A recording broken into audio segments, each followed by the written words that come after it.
I have no financial relationships relevant to this presentation. We reviewed 35 eyes enucleated from patients with retinoblastoma that were accessioned by the ophthalmic pathology laboratory at the Wills Eye Hospital between July 2018 and December 1, 2021. 25 or 71.4% of these eyes had been treated previously. Prior therapeutic interventions included intravenous chemoreduction, intraarterial chemotherapy, intravitreal chemotherapy, plaque, cryo, transpupillary thermotherapy, PRP and Avastin injections for neovascular glaucoma, and a single remote instance of external beam radiotherapy. Many patients received a variety of prior treatments shown here in this table. 18 patients received intraarterial chemotherapy, 14 chemoreduction, and 6 received both chemoreduction and intraarterial chemo. 6 patients were treated with radioactive plaques. Indications for enucleation included recurrent or chemo-resistant tumors, eyes with no view of the fundus due to opaque media, neovascular glaucoma, chronic retinal detachments, ptysis bulbi, or painful eyes with no visual potential.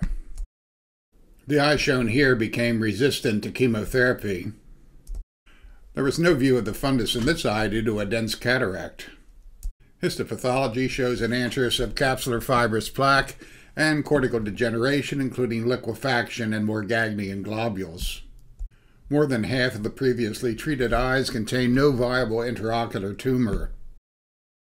Several other eyes contain only small foci of residual viable tumor. Most of the tumor blanketing the ciliary body in this case was necrotic. Only a few small aggregates of viable cells are present. Most of the tumor in this eye was the necrotic cloud. Histopathology shows that the cloud is composed of totally necrotic eosinophilic cells and cells with degenerated apoptotic nuclei. 2 of the previously treated eyes had retrolaminar optic nerve invasion, a high-risk feature. In one of these cases, there was no viable tumor inside the eye, but there was massive involvement of the retrolaminar optic nerve. This photomicrograph shows the massive retrolaminar optic nerve invasion. A plaque of glial cells is present on the optic nerve head. The tumor extended to the surgical margin. Enucleation was performed after an MRI disclosed probable diffuse leptomeningeal involvement. A 3-month-old patient developed acute inflammation, massive intraocular necrosis, and aseptic orbital cellulitis after receiving a single treatment of intravenous chemotherapy. Another patient treated elsewhere developed necrosis, vitreous hemorrhage, and ptysis bulbi after chemoreduction. Note the cataract in the histopathology. A patient treated at another hospital developed vitreous hemorrhage and attractional retinal detachment after intraarterial chemotherapy.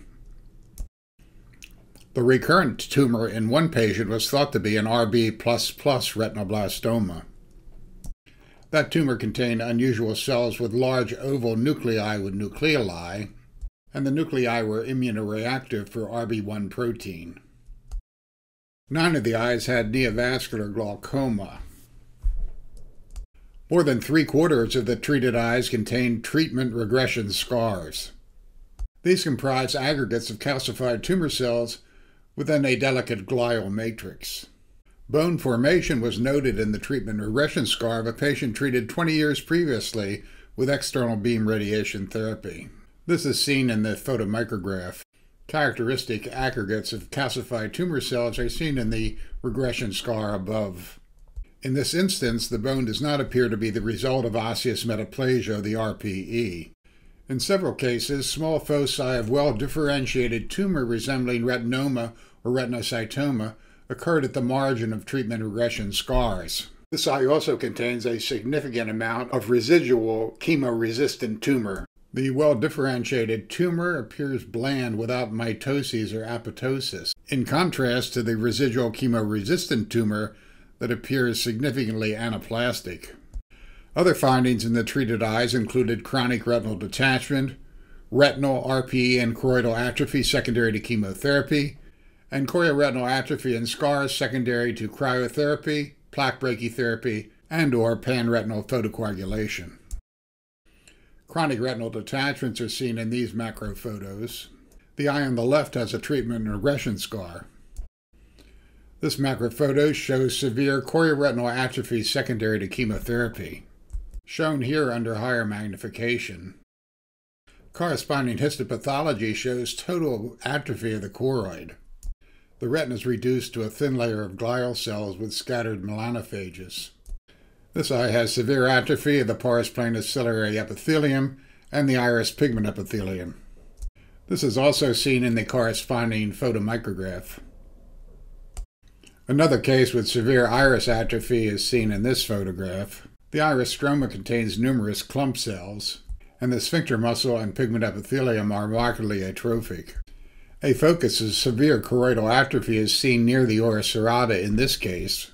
All of the retinal pigment epithelium also appears markedly atrophic. Severe choroidal atrophy is evident in the photomicrograph. Clumps of pigment are present in the subretinal space.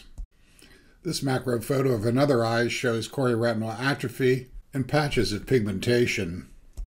The outer retinal layers in the RPE are severely atrophic, and the lipogranulomatous exudate fills the subretinal space. Mild non-granulomatous choroiditis also is present. Severe chorioretinal atrophy also is present in this case. Histopathology confirms the presence of severe outer retinal, RPE, and choroidal atrophy. Atrophy also involves the inner retinal layers. Another example of severe RPE and choroidal atrophy is seen in this macro photo.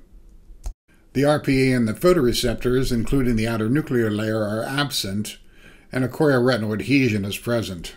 Multiple chorioretinal scars consistent with prior panretinal photocoagulation for neovascular glaucoma are seen in these photos.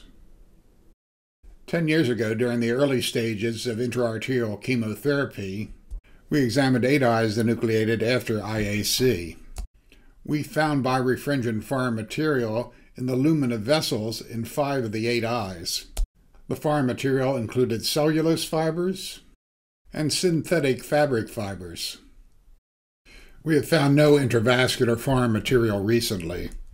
We did find an epibulbar foreign body granuloma on the posterior surface of an eye that presumably was related to prior plaque therapy. 28% of the retinoblastomas received recently had received no prior therapy and were enucleated primarily. These included a number of eyes with very large group E tumors. It is possible that delayed treatment due to COVID-19 may have been a contributing factor. One untreated patient presented with extensive intraocular necrosis, a hyphema, and aseptic orbital cellulitis. Hemorrhage in the totally necrotic tumor and a dislocated cataractus lens are seen in the pathology photos. 2 untreated patients had bilateral tumors. One had 13q- syndrome, and the other child's father had retinoblastoma. 4 of the 10 untreated patients had high-risk features. 3 of the patients had retrolaminar optic nerve invasion. One of these patients also had massive choroidal invasion, and the remaining patient had massive choroidal invasion with extraocular extension. This eye with a large retinoblastoma had retrolaminar optic nerve invasion, shown here under higher magnification.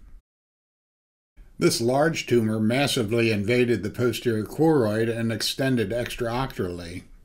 The tumor in the choroid and the focus of extraocular extension are seen in this photomicrograph. In conclusion, more than 2/3 of recently accessioned retinoblastoma eyes were treated previously. More than half of these treated eyes contain no viable tumor. Treatment regression scars, retinal, RPE, and choroidal atrophy are common findings related to prior therapy. We found no intravascular foreign bodies. 8% of the previously treated cases had high-risk features compared to 40% of the untreated cases. Thank you for your attention.